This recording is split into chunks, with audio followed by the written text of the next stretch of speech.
Thank you, Vikram. Just would like to thank first everyone at People Matters. We are on day 4 of our HIPO Week series of webinars.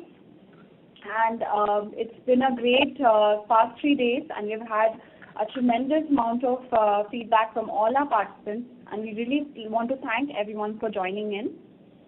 Today on day 4, we have a very interesting topic to start with, because it's something which I think all organizations across the world probably are trying to still find a good way to address it. And today we're speaking on measuring ROI of high potential development programs. So what is this all about? It's basically more to do with once a HIPO program has been designed, implemented, and kind of executed through, how are we actually measuring the impact of such a program? What are probably the evaluation parameters that one can consider while measuring the impact of the same? And how will you ensure that you have chosen the right evaluation parameters for measuring the impact? So to address these questions and to talk more on this topic, we have 2 very special guests who have joined us today and have agreed to co-facilitate today's session for us. First of all, I'd like to introduce Mr. Hello, can you hear me? Just wanted to check. Yes. Hi. Can all the participants hear me? Just wanted to check. I got some feedback. Okay, great. So without any further ado, just wanted to check again. I'll reintroduce the topic. For today's topic, we are talking on measuring ROI of high potential development programs and answering some questions around what are the evaluation parameters that we can go with while measuring the learning impact. What we also will be talking about is how do we ensure we are choosing the right evaluation parameters. To introduce today's 2 facilitators, I'd like to first talk about Mr. Robin Boomer, who has joined us from Knowledge Advisors. He is a Client Solution Manager at Knowledge Advisors for Asia, and he provides consultation, design, and training and support for learning and human capital measurement solutions using metrics that matter throughout the APAC region. Robin brings with him a wide range of experience in utilizing metric-based approaches to drive organization change in business, and has been working in the past with both education and technology-based solutions across all industries. Our second facilitator for today is Dr. Rick Roy, who is representing Right Management.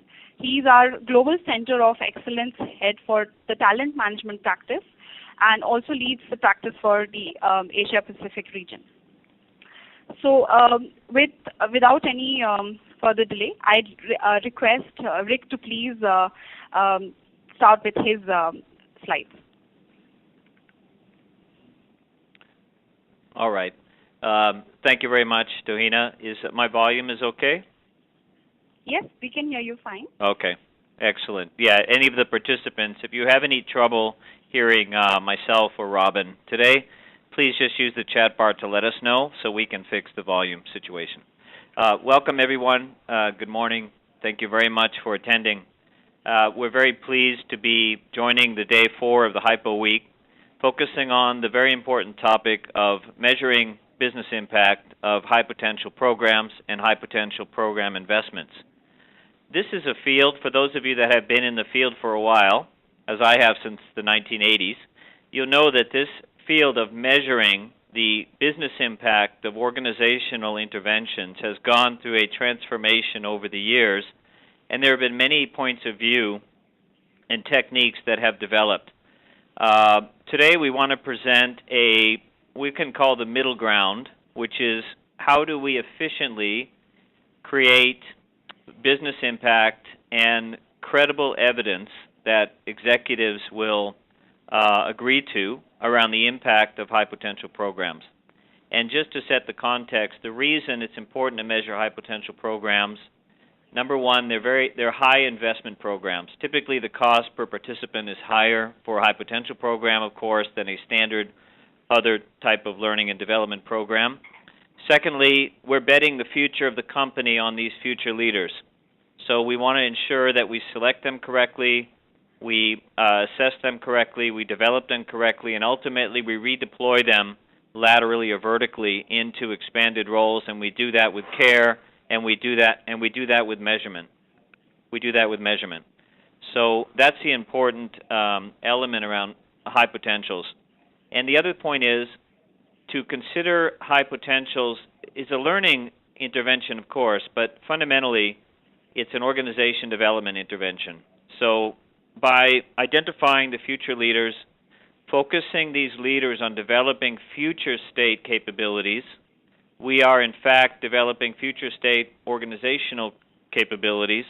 And so for us, HIPO is both individual impact as well as organizational impact type of intervention if it's done well and done according to global best practices. So with that, I want to share some best practices with you first, but let's take a look first at a national survey that we ran, what companies in India and company leaders are saying about measuring high potential programs. Next slide, please.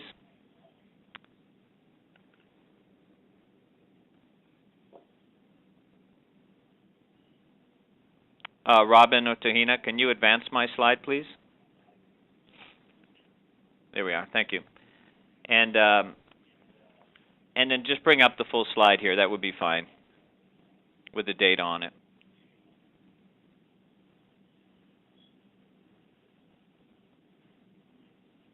So what we've done is we did a national survey a little while back asking business sponsors, those are executives who own high potential program development and ultimately sign off on the budgets.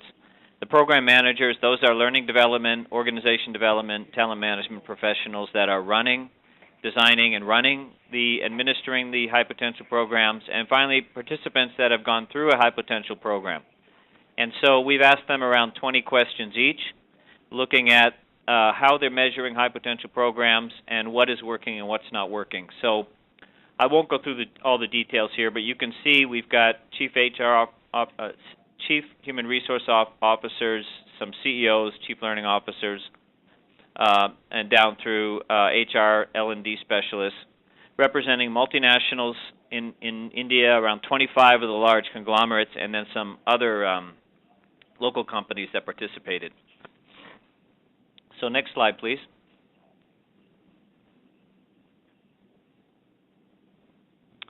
So we asked them, how do you measure the effectiveness of current high potential programs? And we got some interesting responses.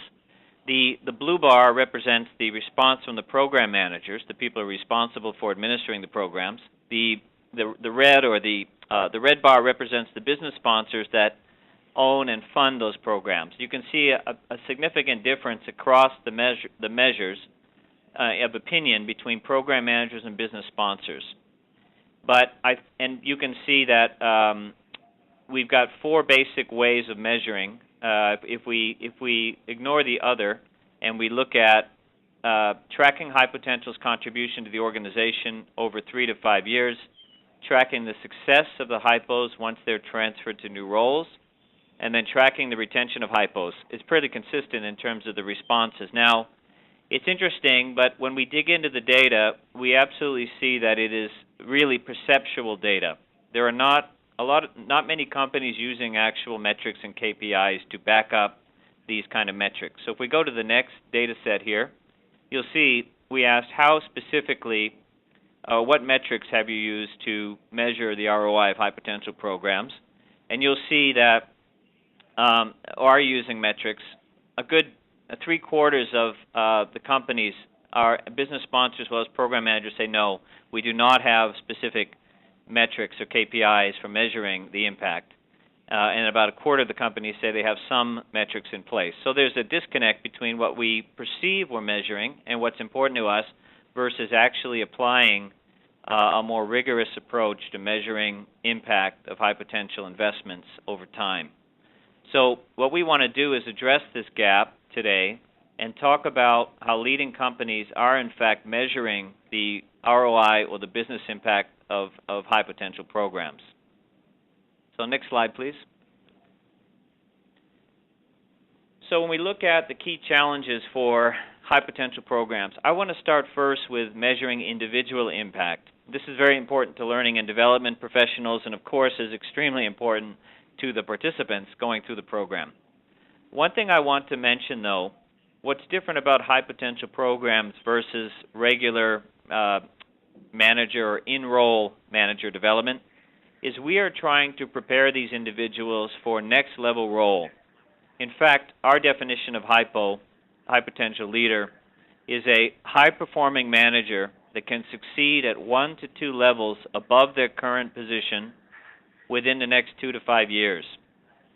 So when we're looking at that, we have to make some educated guess of does that person have the potential to succeed in the competencies or capabilities at 1 or 2 levels above current role.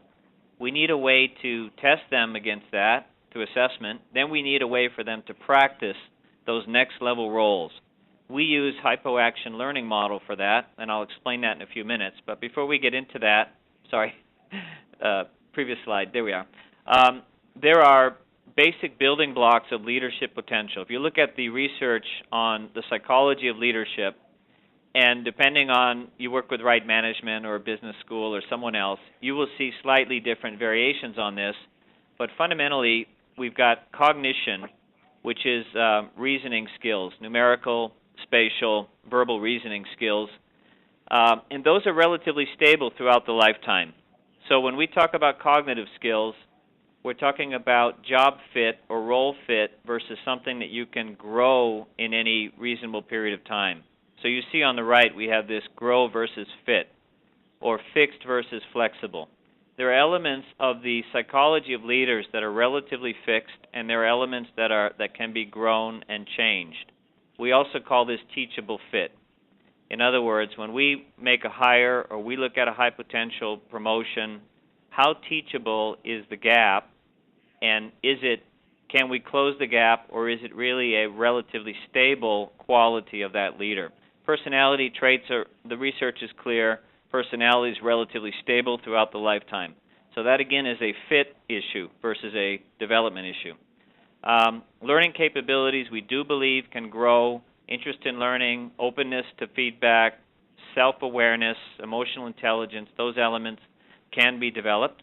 Leadership skills, of course, leadership skills, leadership capabilities. Motivational factors, which are core values, needs, beliefs, and drivers, relatively fixed through our lifetime, and then some additional components around culture fit, technical ability, so forth, will be, depending on the aspect, could be grow or could be fit.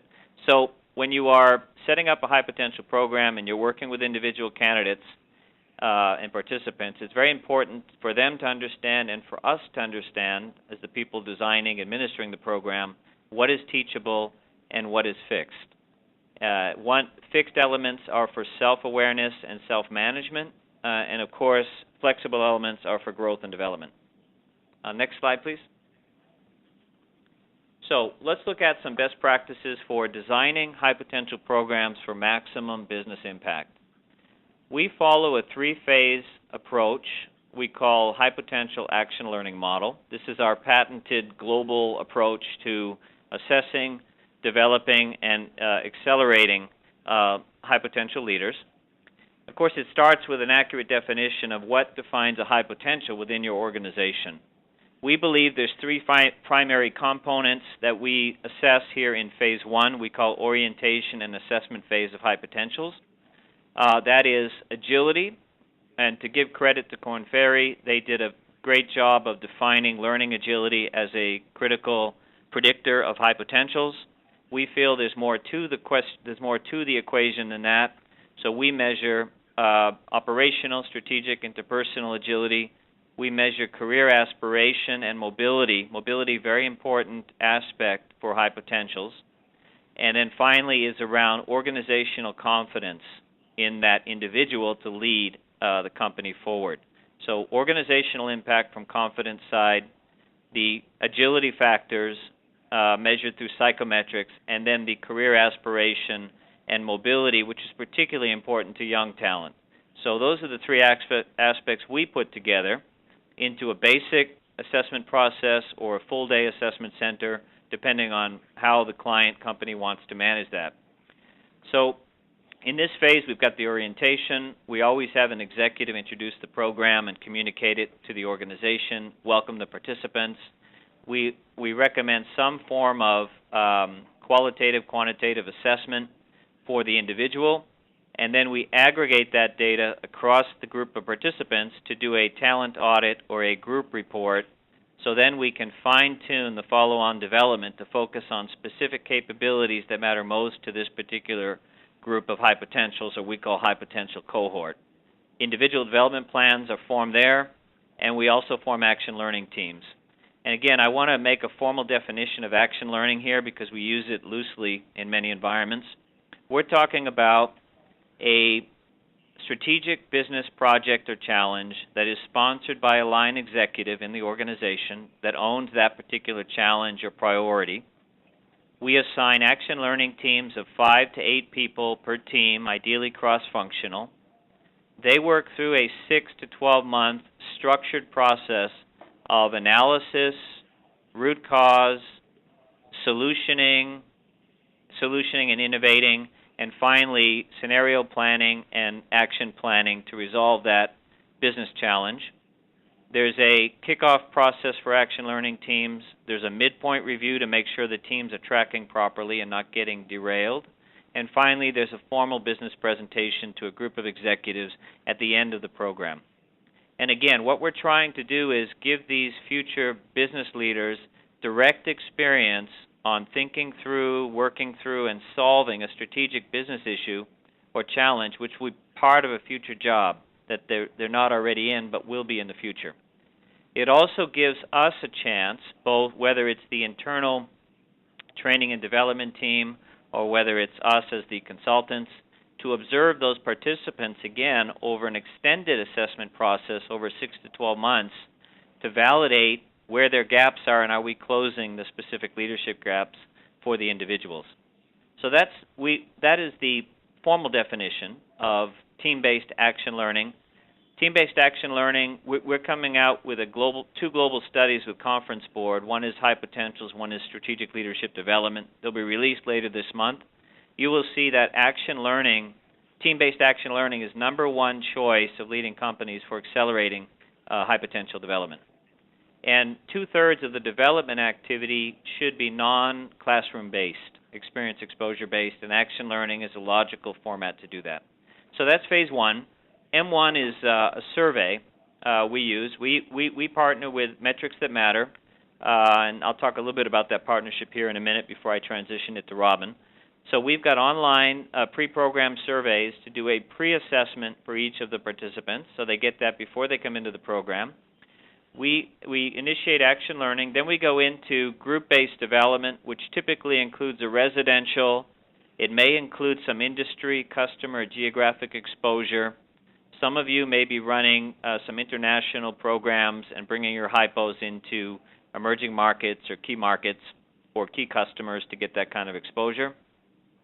We like to keep it simple. There's 4 domains that you have to build to be a successful leader. First and foremost, you must know and manage yourself. You must know how to motivate, align, and energize people. You must be able to think strategically and lead strategy execution, and then lead execution of the strategic plans. Those are the 4 basic domains that we build our leader capability programs around and typically organize our HIPO group-based development around. And then we do a midpoint. Again, these HIPO programs, most companies run between 6 to 18 months. We think 12 months is sort of optimal window for a high potential group program. But at midpoint, we should do the second survey, which builds on the first surveys, which is shown here as M2. Now, in the final phase 3 of the program, is where the action learning teams do business presentations. We may help these individual leaders with stretch assignments or critical development experiences to help close the gap. Typically, these high potentials become part of succession planning, and then we help monitor and assess their growth and prepare them for next level role. We call this phase role readiness. We do recommend that you do a third survey at the end of the program, and then finally a post-program survey 3 to 6 months after the program. And for us, we also ask the manager to provide input of the impact of the program on the individual's job and performance. We also ask the individual, to what degree have you transferred the development of the program into your job and into your job performance? So these 4 surveys, M1 to M4, we partner with MTM to build standard global surveys, multi-language, that start from a pre-assessment and work their way all the way through levels 1, 2, 3, and 4, if you think about Kirkpatrick's levels. And at the end of 4, we're looking for business impact and ROI. If you do all 4 surveys, you get a chance to validate the program over time, you get real-time input, etc. And it's not that costly of a process to do. So I want to, before I turn it over to Robin, who's going to walk us through the MTM metrics that matter and knowledge advisors' point of view on how to measure the ROI of leadership programs, I just want to talk very briefly about MTM. Metrics That Matter is a global leading platform for measuring the impact of learning and development programs. We have co-designed a specific solution with MTM around measuring the effect of leadership development programs, but they also cover other training programs in their work. What MTM and Knowledge Advisors has done, I think they've done a brilliant job of doing this. When I started in consulting, and even up until 10 years ago, we used smile sheets, happy sheets. Some of you are familiar with this. At the end of a program, we ask participants how satisfied they are with the program. Are they likely to use the skills they developed, et cetera, et cetera. This is a very simple way of measuring satisfaction from the participants. We swung the other way, all the way towards causal modeling, which is looking at actual ROI analysis of leadership programs, and we've worked with 3 global multinationals on doing formal causal modeling ROI studies of their leadership programs. But we believe that the efficient but effective process is somewhere in the middle between smile sheets, causal modeling. And Metrics That Matter has on their board is Brinkerhoff, Phillips, and Kirkpatrick, 3 of the gurus around measuring the impact of learning development programs, have defined the surveys and the algorithms that we use. And you can get at this in much less expensive, much more complicated way than we used to do when we did full causal studies. So I'm going to turn it over to Robin now, one of our global partners, and he's going to walk us through some Knowledge Advisors' points of view of how to efficiently measure the impact of leadership programs. Over to you, Robin. Thank you, Rick, and thank you for that introduction and great overview of Metrics That Matter and what we try to do at Knowledge Advisors. I'm going to be sharing with you a little bit today some practical ways of measuring along the lines that Rick was just talking about when we have limited resources in terms of money, individual skills, as well as people resources to be able to conduct that kind of analysis and get to the ROI in a way that's cost-effective and efficient. But first, I want to start out with a story that speaks to the difficulties that most organizations face in collecting ROI or impact type of data. And this was shared by Dr. John Sullivan, who does a lot of work in this area for San Francisco State University, and presented this at our analytics symposium last year. We have an annual analytics symposium focused on learning, measurement, and human capital development. And basically, the organization was a large global organization who had identified bottom performers with high potential. So these were individuals who are performing below their capability levels as perceived by the organization and their managers, and they sought to improve their performance through coaching.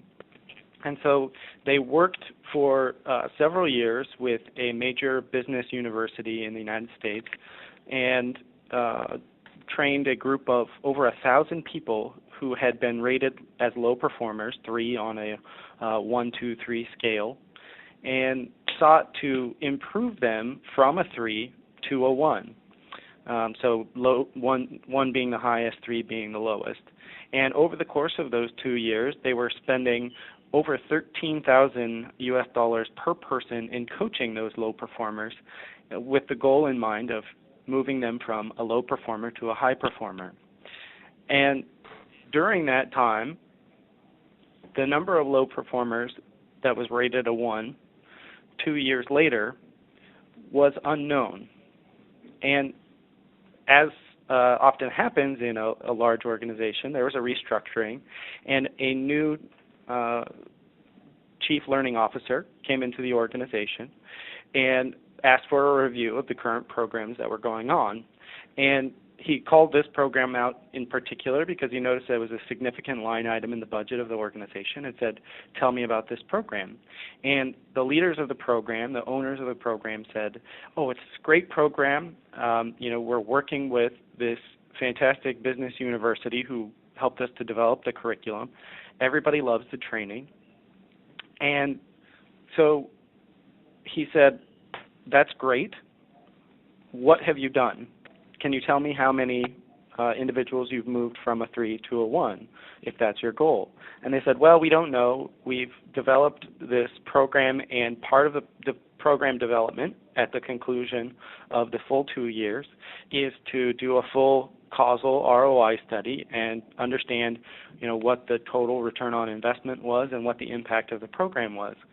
And he said, "Well, that's not acceptable because I know you have the performance ratings from all of those participants that we collect each year, so I want you to partner with the HR department and tell me how many of those low performers have now moved to a high performer."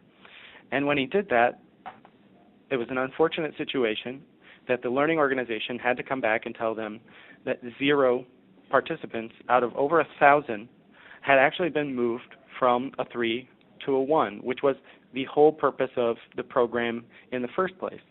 Obviously, they know the benefits of moving from a low performer to a high performer, and if you track the right measures, we can make the assumptions around what benefits that will have in each of those areas. But the purpose of telling this story is to demonstrate that this is not a good way to calculate your ROI. To sink tens of thousands of dollars into an individual over the course of several years without getting any indicators of progress throughout the process, as well as having well-defined measures at the outset, is not a good investment of resources, and it's not effectively stewarding the valuable resources that are being provided to you by the organization. So as Rick shared, in the right management model, we see that the program is designed to have key measurement points throughout the process, both pre, mid, and post-program, so that we are tracking those measures as we go along. So I wanted to share this as a bad example as an example of the opposite that right management is doing, so that you can understand where we seek to improve those gaps. Okay. So the first thing, the pre-measurement phase, really requires that we do a few things to identify the key performance indicators that we're going to use. Now, with most high potential programs, we're really talking about leadership, but these can be other types of outcomes depending on what the type of program is going to be. So sometimes we have high potential programs designed for individual contributors as well. So these aren't the only measures that we might potentially use, but they are typical for high potential programs. And what this is meant to illustrate is really a balance of the types of measures that you want to collect around your programs. Most organizations are very good at this last section, the efficiency metrics. They can tell you how many people we've trained, how many instructors we've utilized, how many training hours there were per participant, and that's well and good. They can also tell you how much their investment was, which is also important because, as I said before, we really need to steward the investment properly and show what we're doing with the money. But what happens is many organizations report this alone or report this along with just that smile sheet data that Rick was discussing earlier. And then they find that the only decisions to be made are whether to cut or reduce the spending on that particular initiative or try to train more people with the same level of investment. And so what we do is seek to provide a balance of measures, not only just efficiency, but also look at effectiveness measurements like quality of the delivery, the amount of knowledge gained, the alignment to the business and the strategy, and application of that knowledge and skills to the job, which we largely can measure through survey-based data. And then we also look to bring in outcome metrics that are already being collected in the organization, things like employee engagement scores and retention rates and leader performance ratings, or even the performance ratings of the leader's team members.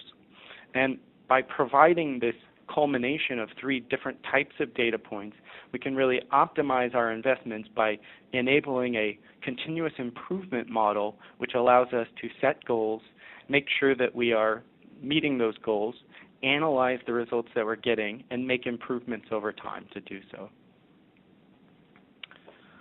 So I'd like to share with you 6 approaches that we utilize to evaluate learning impact, and these range from low investment and simple types of measurement all the way to very complex and high investment.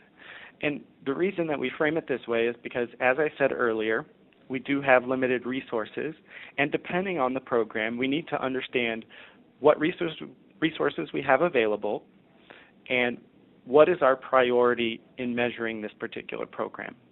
Do we need to get roughly reasonable indicators in a timely manner in order to make key business decisions around who to put through the program, where we need to make incremental changes to the way we deliver the program, and where do we need to understand the causal relationship between what we're delivering and the impact that it will have on our business and the overall strategy of the organization.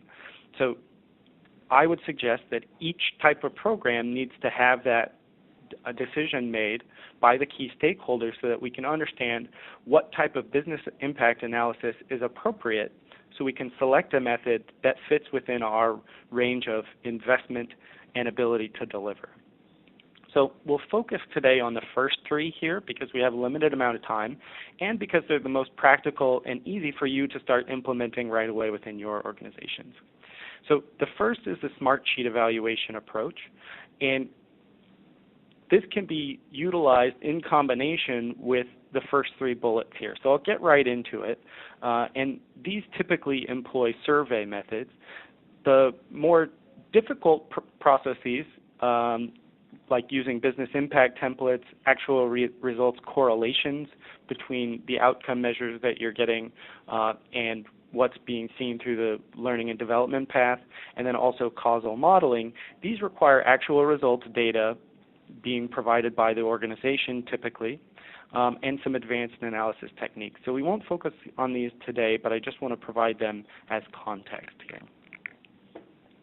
So with the Smart Sheets, we've developed a means of measuring not just the training event, but also the process, the expected impact, and the learning reinforcement.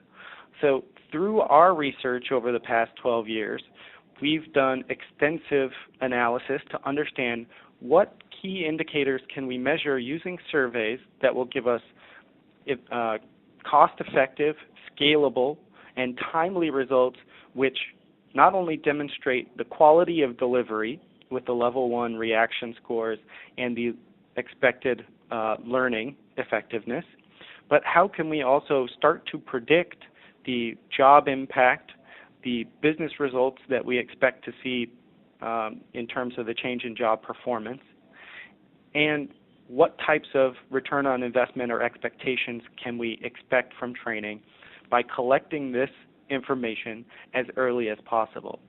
And this process has been validated and blessed, as Rick said earlier, by the members of our board who have advised us as we go along, and those include people like Don Kirkpatrick, who's now retired, but Jim Kirkpatrick still sits on our board and is kind of carrying the torch there, as well as Jack and Patty Phillips from the ROI Institute, Josh Burson, Jack Fitzend, Robert Brinkerhoff of the Success Case methodology. So all of those methodologies are embedded within our Smartsheet evaluations and can be leveraged to measure the things that are most critical to understanding the impact of the training.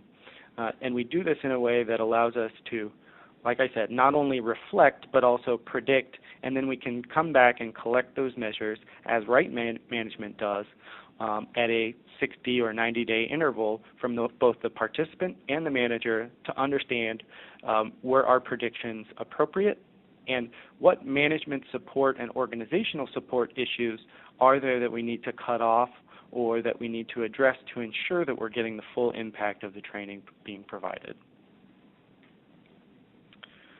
The second is the human capital approach, and this falls in line with the Phillips ROI methodology of calculating a financial ROI relative to the improvement in human capital performance. What this means is that we use the improvement in job performance as the overall measure of business impact, and that works as a proxy to understand how much additional value we've created in our employees without providing them additional salary. So that gain in performance comes at no additional cost in terms of our human capital investment. So I won't talk through this in too much detail, but it's built on the principles of estimation, isolation to the training event specifically, and the opportunity for actually employing the types of training that's being conducted on the job, and then adjustment for bias as well as some confidence and conservatism. So we want to be sure that we are reporting this information in a way that is responsible. So we take the estimated impact of all factors, including this particular training program, on the performance of that group of individuals, and then isolate it to just the training impact, and then we reduce that further by the amount of time spent on that particular activity on the job. And that allows us to provide this ROI. Okay? Now, we think of this as a soft ROI measure or a proxy ROI measure, but I do want to demonstrate really quickly that this has been a validated approach. We have done extensive studies to compare this to statistical analysis methods as well as stakeholder interview methods to confirm that the results that we get from this method on just the post-event evaluation, so just the one that occurs right after training takes place, is well in line with the same results that we would get from doing something like a time motion study with statistical analysis. You can see here that there's very little difference between the ROI percentage that we're calculating, the benefit to cost ratio, and it often falls right between the conservatism of the statistical analysis and the optimism of the interview process. So it provides us, like I said, a very scalable, repeatable way of capturing that ROI information early and continuing to do that over time. Next is the business results evaluation approach, which we can also leverage the same smart sheets for. And in this capacity, what we're doing is not only looking at the overall impact of training, but looking at which specific business areas it's impacting. So is it increasing sales? Is it decreasing risks, et cetera? And then isolating the effects of the training for that particular business result. And that allows us to go back and work with the organization to isolate the impact on those key business areas.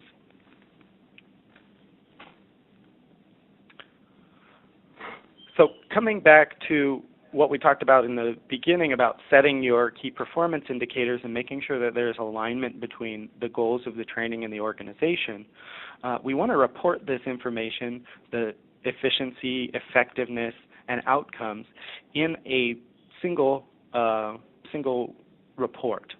And so this is an example of a leader scorecard that we would provide to an executive to demonstrate how training is impacting our key strategic areas around employee engagement, employee retention, leadership retention, financial management. And you can see here from the measures that we're collecting and reporting, there are both actual business measures at the top, and those are the ones that are color-coded against a benchmark or goal, so they're green or red indicated here. And then we also show the number of participants, so some volumetric data, as well as the percent of participants who indicated through those effectiveness measures, the survey measures, how many indicated that they felt there would be a significant impact. So we're not reporting any of these in isolation, but like I said, painting a complete picture of what's going on. And this falls in line with the talent development reporting principles, which are currently being pushed forward as the industry standard for all talent development reporting by the Center for Talent Development Reporting, a nonprofit organization that's industry-led. So with that, I'd like to hand it over to Hina for some Q&A. Thank you, Robin. So thank you for sharing all your inputs on how do we actually measure the impact of leader development programs. So we'll start with the questions, and we have our first question for the day. This is for Rick. So the question is, can measuring ROI of high potential programs be one of the metrics in an HR scorecard? What should be the weightage or percentage assigned to it? Okay, thanks, Tuhina. So I'll take that question. Is my volume okay? Yes. No? I can hear you fine. Okay, you can hear me fine. Okay, so let me try and address this question. So the HR scorecard question, I'm assuming we're talking about the HR scorecard, which is part of the balanced scorecard and corporate performance management process. So some of you will know that the balanced scorecard as corporate performance management is a very popular way of balancing out KPIs at the company enterprise level. In the last 5-10 years, there's been a lot of work done to develop HR scorecards that map, in fact, to the corporate balance scorecard. And Mark Huselid and Dave Becker and team at Rutgers University have published a couple of excellent books, Harvard Business Press, on HR scorecard and human capital scorecards. So I'm assuming we're talking about this particular element. If I were to include a high potential ROI measure into the HR scorecard, if it were me, I would follow the methodology that Robin has outlined on outcomes, efficiency, and effectiveness. I would look at that list, perhaps measure the sub-measures, and then roll that up into a weighted ROI score for leadership pipeline. That's how I would do it. Because the high potential is a means to an end. In other words, the reason we do high potential programs is so we can improve the quality and depth of the leadership pipeline.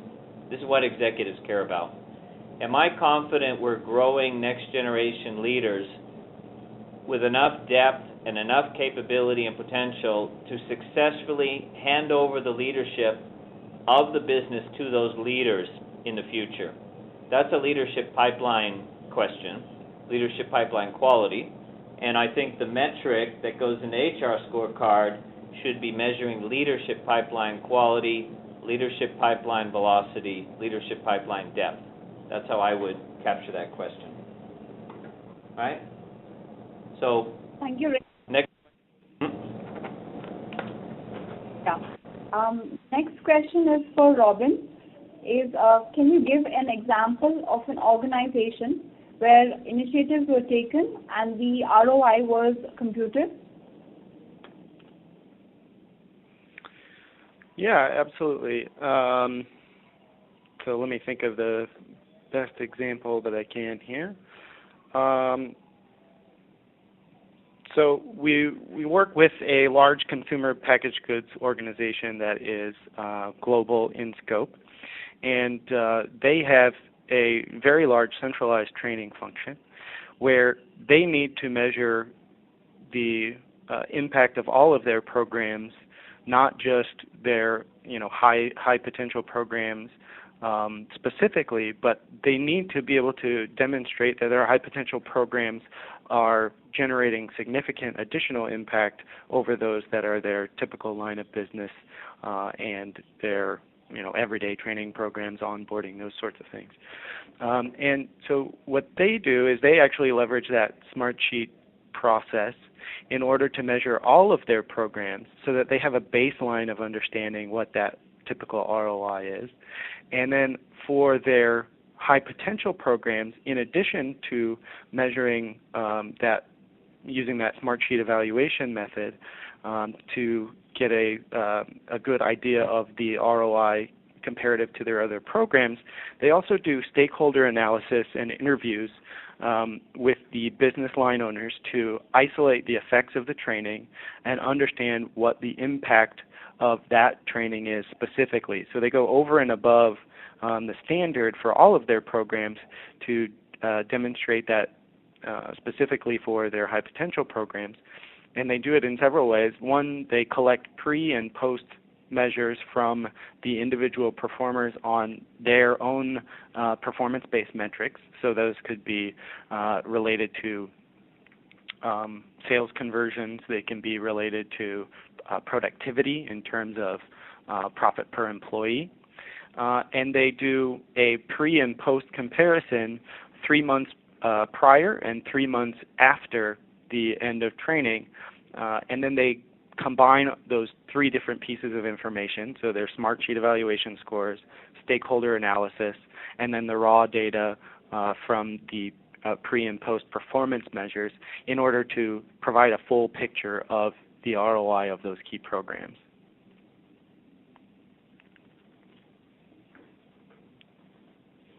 Thank you, Robin. We have another question for Rick. So in reference to the team-based action learning projects that you spoke about, the participant has asked that you've seen teams losing interest in deprioritizing it versus the actual business needs. And hence, after a year, these projects, kind of gets left back. How can we avoid a situation like this and handle this more effectively? Yeah, it's an excellent question because we do see HIPO action learning projects that do get scrapped or lose momentum and interest. First of all, I don't think programs should go more than 1 year. We have companies that try to run 12 and 24-month programs. I think two things happen. The business changes too much, the project loses relevancy, and people just lose focus and momentum. So I think the 6 to 12 months seems to be the right time frame for individual development as well as solving a complex business problem.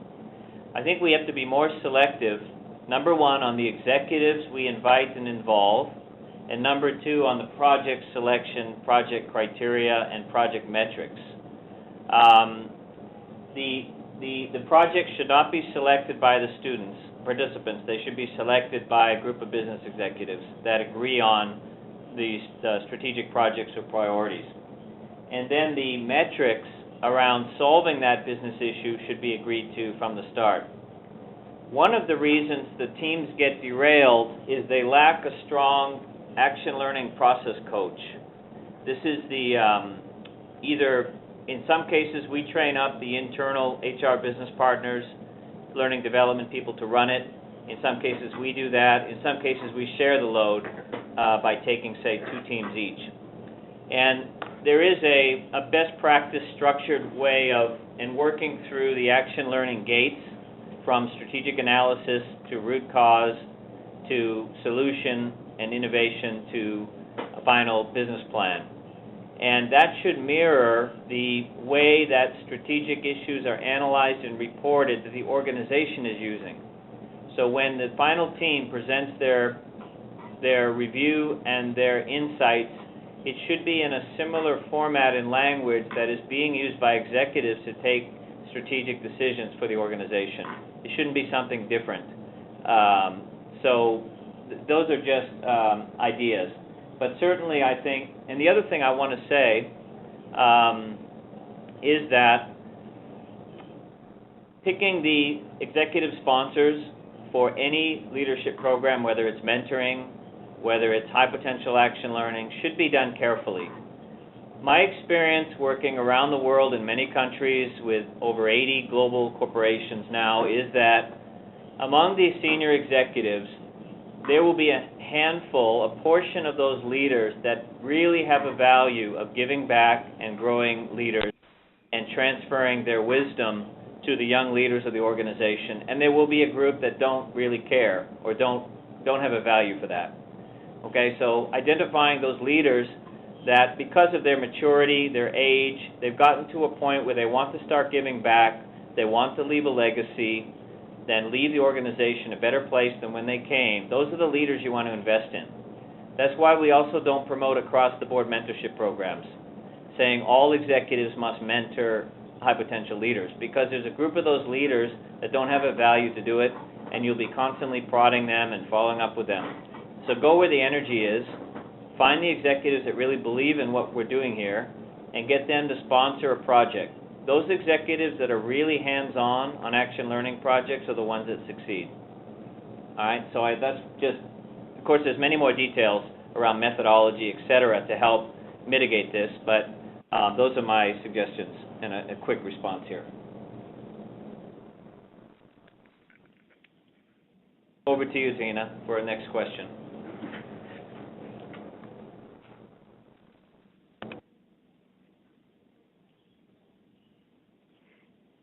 Our next question is for Robin. How do you isolate the effect of external moderating factors in the environment which could impact the dependent variable?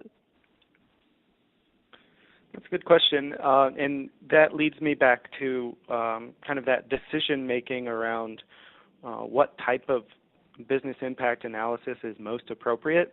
The first step in doing that is having the conversation with leaders around, is that level of analysis required? Because what we found through extensive research with business executives around learning and development and what their expectations are for measurement is that if we do the measurement piece up front, the communication piece to understand what are you looking for in terms of outcomes, typically isolating the effects of learning is not one of the key objectives, but making sure that the effectiveness and efficiency of the learning organization is high while the strategic goals are being met, and there is some demonstrated correlation between the two based on participant feedback, is typically sufficient for leaders to make decisions based on. Now, when the culture demands it, or you have an individual stakeholder who requires that kind of causal analysis, we would do causal modeling to do extensive surveying. We would do regression analysis as well as analysis of variance across a large population and utilize a control group as well to isolate the effects of training, along with the context of key stakeholders and observers from within the business. So we have the capability of doing that, but within the system that I'm talking about, metrics that matter, we are focused on providing scalable, roughly reasonable ways of measuring in a predictive capacity what the expected impact will be, rather than taking a reflective look when it's often too late to make business decisions based on what we see in the data. So the answer is usually it's not required, but if it is, we would do an extensive causal analysis. Thank you, Robin. The next question that we have is again for Rick. So what are the best practices in getting CXO sponsorship and engagement while creating a high potential journey? I go back to a comment I made earlier. The team leading or the CHRO or whoever is responsible for the high potential program, you need to have a good read on the level of readiness and commitment of the individual executives. The CXOs, there will be a group of them that have a value shift, typically happens between 45, 55 years old, where you begin to, as a career executive, you begin to feel a sense of legacy, giving back, and transferring the wisdom you've gained over the years to younger leaders. It's just a natural value shift that happens for business leaders, but not all business leaders. So I think you need to really pick your bets, understand which executives have this value, and then work more closely with a smaller group of executives versus the entire group of executives to get it done. I don't know a better way to do it than to go where the energy is and identify the ones that already have a value shift on giving back. They're the ones that will be willing to contribute. The other ones you'll be prodding and pushing and begging, and they will be half engaged. And that's, in my view, I wouldn't bother necessarily with those type of leaders that have not had that value shift. Okay, thank you. Robin, we have another question for you. So for the data that you presented, what is the source of the data? And do participants respond by means of self-assessment? So there's a couple different data sources. If we're talking about this leadership development alignment scorecard, this would be culled from several different places. It would come from evaluation-based data, and that's both self-report as well as observed behavior from managers that we would collect both at the point of completion of a training program as well as at a follow-up interval, typically of 60 to 90 days, depending on the program and the expected time to application. So we roll that up into effectiveness scores and understanding what the participants who are indicating a significant impact would be. We're also looking at the data from our either learning management system or our program management in terms of deployment and managing our resources. And then we're also looking at data from the organization, either a data warehouse or partnering with the HR or productivity functions within the organization to request the data that's necessary to do the analysis. So typically we work with clients on a one-on-one basis to identify, based on the KPIs that we've selected and the strategy of that organization and program, what are the resources that are available to us, who can we partner with in the business to get the data that we need, and then what's the most cost-effective and scalable way to obtain that data. So it does come from various sources. The easiest way of getting that data is the Smartsheet evaluations, which are typically distributed via email and collected on mobile devices or any internet-enabled device, or can be even collected on paper if required, but that typically doesn't provide us with much in terms of administrative savings. Okay, thank you. So the next question is for Rick. How do you decide on fixing the timelines for evaluating effectiveness for behavioral or soft skills development actions? Yeah, that's a great question. So as a practice, partnering with MTM, we've built these predictive smart sheets for doing a pre-assessment, can be self-assessment or 360 or 180, and a self-assessment piece from the start. So that's a relatively simple pre-survey. We look at, there's two ways to measure midpoint. We use now the 4 surveys build on each other, okay, from level 1 to level 4, or level 5 in some cases. They build on each other, and the questions become more application and ROI based as you work through the 4 surveys. These are not independent surveys. And that builds reliability over the survey process and then ensures that our programs are headed towards delivering impact. The midpoint we think is important. This goes to the fact of programs that get derailed during the middle of the program. We need a midpoint program review of the HIPO potential program itself. We need a check-in with the participants, and then we need the online survey, the M2, to be completed, which builds on M1. Then we can course correct for the second half of the program. At the end of the program, M3 measures basically how was the experience, what gaps have you closed in terms of skills, capability, behaviors, how are you now applying those on the job, and then a look forward to what they will be applying in the future.